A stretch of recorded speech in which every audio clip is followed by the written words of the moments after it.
దళిత హిందూ క్రైస్తవ బిడ్డగా నేను విజయ విహార రమణమూర్తి గారిపైనటువంటి జరిగిన దాడిని నేను తీవ్రంగా ఖండిస్తున్నా. ఎందుకంటే అతి తక్కువ కాలంలో ఎక్కువ పరిచయం ఏ విధంగా అంటే నా కంట్లో నీళ్లు ఆగలేనంతగా. అసలు ఆయన స్టూడియోకు నేను పోయింది 1-2 సార్లు మాత్రమే. నేను ఒక జర్నలిస్ట్ గా చెప్పుకోవడానికి అర్హుని కాదు.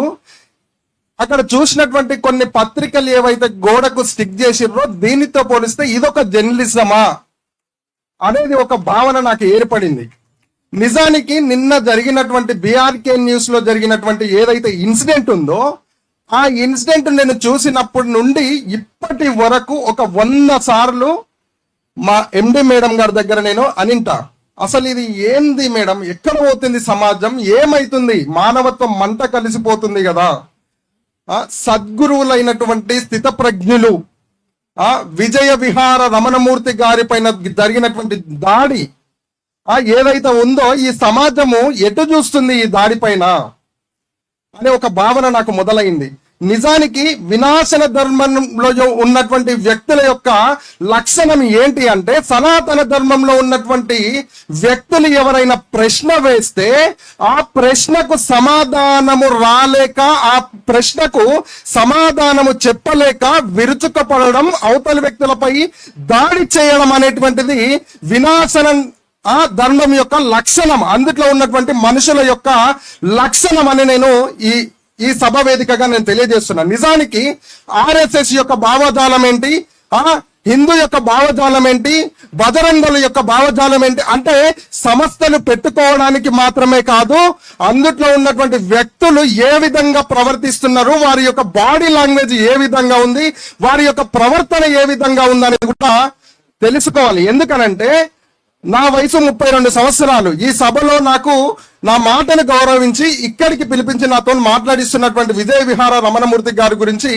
ఆయన ఇచ్చినటువంటి బుక్కులు నేను కొన్ని చదివినట్టయితే ఆ బుక్కులో ఉన్నటువంటి ఆయన రాసినటువంటి రాతల్లో అసలు బాడీలో ఉన్నటువంటి రక్తం మరిలిపోతుంది. ఎందుకనంటే ఇది కదా జర్నలిజం, ఇది కదా ప్రశ్నించే తత్వం, ఇది కదా సనాతన ధర్మం యొక్క లక్షణం అనేది నాకు మొదలైంది.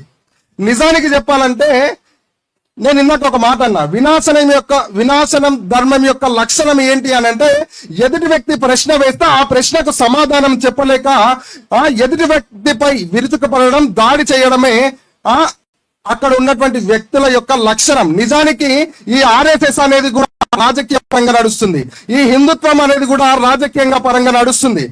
ఈ యొక్క సనాతన ధర్మం ఏదైతే ఉందో రాజకీయం కోసం కేవలం వాడుకుంటున్నారు అనేది నేను ఈ సభాముఖంగా తెలియజేస్తున్నా. అదే విధంగా విజయ విహార రమణమూర్తి గారిపై జరిగినటువంటి దాడి ఎవడైతే చేసిండో వాడు, నేను అనుకున్నా గతంలో ఒకసారి పగడాల ప్రవీణ్ అన్న గారి పైన దాడి జరిగి ఆయన చనిపోయినప్పుడు ఆయన మరణం వెనుక ఉన్నటువంటి వాళ్ళ భార్య ఒక మాట ఏం చెప్పిందనంటే, నేను అతన్ని క్షమిస్తున్నా అని చెప్పడం జరిగింది. అదే మాట నేను మా మేడం అడిగిన, మేడం సనాతన ధర్మంలో ఉన్నటువంటి వ్యక్తులకు ఇంత మంచి మనసు ఉంటుందా అనుకుంటే, ఉంటది ప్రేమ ఎందుకు ఉండదు, ఆ మాట రేపు వస్తుంది చూడని నాకు చెప్పడం జరిగింది. అదే మాట విజయ విహార రమణమూర్తి గారి నోటి నుంచి ఈ రోజు నేను విన్నా, అతన్ని క్షమించిన అని చెప్పడం జరిగింది. నిజానికి వాడిని విజయ విహార రమణమూర్తి గారికి క్షమించిండేమో కానీ సభాముఖంగా ఇక్కడ ఉన్నటువంటి వ్యక్తులు ఎవ్వరు కూడా ఆయనను క్షమించరు. నేనైతే అస్సలు క్షమించను. ఎందుకనంటే ఇది సనాతన ధర్మం యొక్క లక్షణం కాదు అని ఈ యొక్క సభాముఖంగా నేను తెలియజేస్తున్నా. నిజానికి వాడు ఎక్కడ ఉన్నా సరే వాడు ఏడ కనిపించినా సరే ప్రతి ఒక్కరు సనాతన ధర్మం గురించి యొక్క లక్షణాలు తెలుసుకోరా అని చెప్పి చెప్పు తీసుకొని వాడిని కొట్టండి అని చెప్పేసి నేను ఈ సభాముఖంగా తెలియజేస్తూ ముగిస్తున్నా. Thank you so much.